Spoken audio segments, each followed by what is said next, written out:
Hello বন্ধুরা, আসসালামু আলাইকুম। সবাই কেমন আছেন? আশা করি সবাই ভালো আছেন। আমিও আপনাদের দোয়ায় ভালো আছি, আল্লাহর রহমতে। মাছ কিনতে আসলাম, এসে দেখি কোনো দেশি মাছ নাই, সব বিদেশি চাষের মাছ। তা আজকে তো চাষের মাছ নিব না, দেশি মাছের জন্য এসেছি। যখন যদি পাই নিব, নইলে আজকে রিটার্ন যাব। চাষের মাছ খেতে ভালো লাগে না। তো দেখেন কত বড় বড় রুই মাছ, কাতলা মাছ, শিং মাছ, এইখানে আছে আইড় মাছ। এই দেশি মাছগুলো খুব ছোট ছোট, সেজন্য আমি নিলাম না, খুবই ছোট, এগুলো কাটতে খবর হয়ে যাবে। তা আজকে আর মাছ নিব না। যদি মিডিয়াম বা একটু বড় সাইজের মাছ পেতাম নিতাম। এই ভাইয়াটা বলতেছে, আপু শুধু মাছের ভিডিও করলে হবে, আমাকে একটু ভিডিওতে দেখান। পরে ওনাকে দেখালাম, উনি তো অনেক খুশি। তো মাছ তো কিনা হলো না, চলে আসলাম মাছের বাজার থেকে। সবজি কেনার জন্য এসেছি। তো এখানে দেখি মোটামুটি অনেক ভালো ভালো সবজি আছে। দেশি ডাঁটা, শসা, ভেন্ডি, পুঁই শাক, কুমড়ো শাক, অনেক কিছু। দেখেন কত রকমের তরকারি, শাক সবজি। ভালো লাগলো সবজি কিনে। মিষ্টি কুমড়াগুলো খুবই ভালো লাগলো। জিজ্ঞেস করলাম, 40 টাকা করে বলছে, যে 40 টাকা 50 টাকা। তো বাসায় চলে আসলাম সবজি নিয়ে, এসে রান্না করলাম। ফ্রিজে থাকা আমার চেওয়া মাছ, এই চেওয়া মাছগুলো আমি ঢাকা থেকে নিয়ে আসছি। নেত্রকোনায় কোনো চেওয়া মাছ বলতে কিছুই নাই।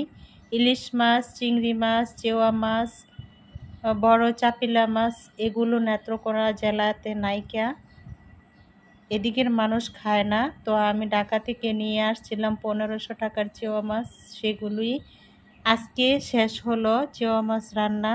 তো আমি মাছগুলো ভেজে এখন আলুগুলো ভেজে নিয়েছি, কুচি কুচি করে আলু কেটে নিয়েছি।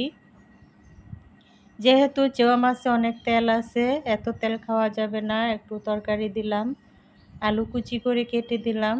আলুগুলো ভাজা হয়ে গেছে, এখন রান্নার জন্য প্যানটা বসাই দিচ্ছি। তেল দিয়েছি, পেঁয়াজ দিয়ে দিলাম, কাঁচামরিচ। যারা যারা এই পর্যন্ত আমার ভিডিওটা দেখতেছেন, লাইক দিতে ভুলে গেছেন, একটা লাইক দিবেন অবশ্যই। দয়া করে একটা লাইক দিয়ে আপনারা ভিডিওটা কন্টিনিউ করে যাবেন আপু ভাইয়ারা। পেঁয়াজগুলো ভাজা ভাজা হয়ে গেছে, এখন আমি মশলা দিয়ে দিচ্ছি। মশলা কষায়ে আলুগুলো দিয়ে দিচ্ছি, আলুগুলো দিয়ে এখন কষায় নিব একটু নাড়াচাড়া করে। আর চেওয়া মাছের তেলগুলো যে ছিল, সেই তেলগুলো দিয়ে দিচ্ছি। এই তেলগুলো এখন আমি আলু মশলার সাথে ভেজে তারপরে তেলগুলো বের করে নিব। তেলগুলো যখন ভাজা ভাজা হবে তখন কিন্তু তেলগুলো গলে যাবে।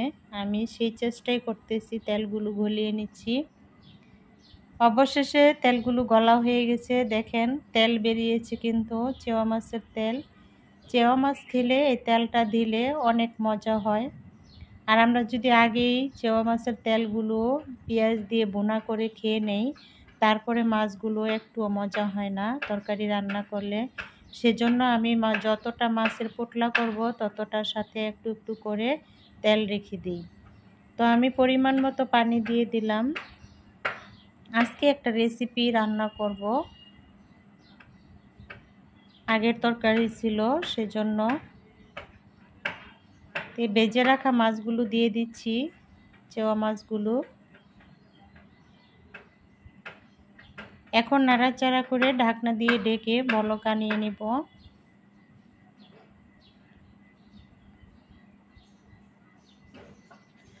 আজকে আমার চেওয়া মাছ খাওয়া শেষ হলো। এবছর আমি ভালোই চেওয়া মাছ খেলাম, তাজা তাজা টাটকা চেওয়া মাছ। তো আমার রেসিপিটা হয়ে গেছে, দেখেন কত সুন্দর দেখাচ্ছে। এ পর্যন্ত যারা ছিলেন সবাইকে ধন্যবাদ। আল্লাহ হাফেজ।